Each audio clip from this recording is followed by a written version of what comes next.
যেই শাকপাতা গরু ছাগল খেতে অনীহা দেখায়, সেই শাকপাতা আমরা প্রবাসীরা কিনে খাই স্বর্ণের দামে। আসসালামু আলাইকুম, আশা করি সবাই অনেক বেশি ভালো আছেন। চলে আসলাম আপনাদের সাথে শেয়ার করতে নতুন এক রেসিপি।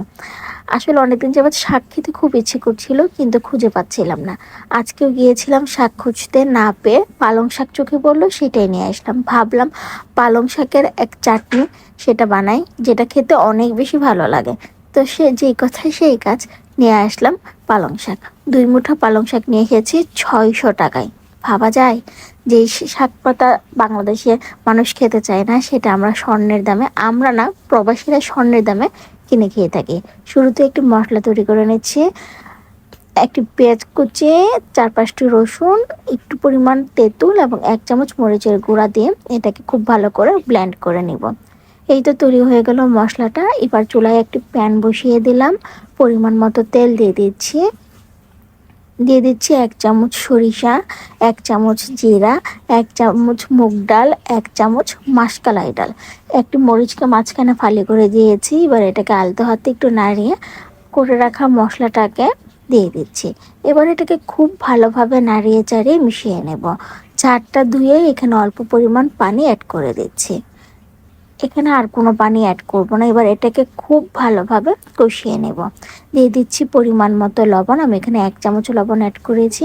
দিয়ে দিচ্ছি 1/2 চামচের থেকে একটু বেশি হলুদ গুঁড়ো। এবার মশলাটাকে খুব ভালোভাবে কষিয়ে নেব। তার জন্য চুলার আঁচটাকে আমি একদম মিডিয়ামে নিয়ে এসেছি। এবার মশলাটা কষানো হয়ে গেছে, দিয়ে দিচ্ছি আগে থেকে কেটে রাখা ধুয়ে রাখা পালং শাকটাকে। পালং শাকটা দেওয়ার পর এটাকে আলতো হাতে সুন্দর করে নাড়িয়ে চাড়িয়ে নেব। এটা খুব বেশি হলেও 5 মিনিট সময় লাগবে শাকটা হয়ে যেতে। এটাকে নাড়িয়ে দিব খুব ভালোভাবে এবং মশলাটার সাথে মিশিয়ে নেব। এবার এটাকে আমি মিডিয়াম আঁচে 10 মিনিটের মতো রান্না করব। শাকটা নর্মালি 4-5 মিনিটে হয়ে যায়, তবু আমি এটাকে 10 মিনিটের মতো রান্না করব। কি সুন্দর যে একটা ফ্লেভার আসছে, সেটা না খেলে আপনারা বুঝবেন না। এই তো রেডি হয়ে গেল পালং চাটনি।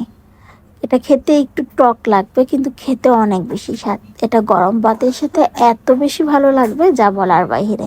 আপনারা যারা এভাবে ট্রাই করে থাকেন, অবশ্যই কিন্তু কমেন্ট করে জানাবেন যে আপনারা এভাবে বাসায় খেতে আপনাদের কাছে কেমন লাগে।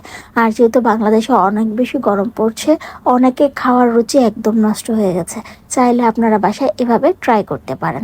আর আপনারা যদি বাসায় এভাবে ট্রাই করে থাকেন, অবশ্যই কিন্তু কমেন্ট করে জানাবেন। আপনারা যে যেখান থেকে আমার ভিডিওটি দেখছেন, সবাইকে অসংখ্য ধন্যবাদ। আপনাদের কাছে ভালো লাগলে লাইক, কমেন্ট, শেয়ার, সেই সাথে আমার চ্যানেলটি সাবস্ক্রাইব করে দিবেন। সবাই অনেক বেশি ভালো থাকবেন। আল্লাহ হাফেজ।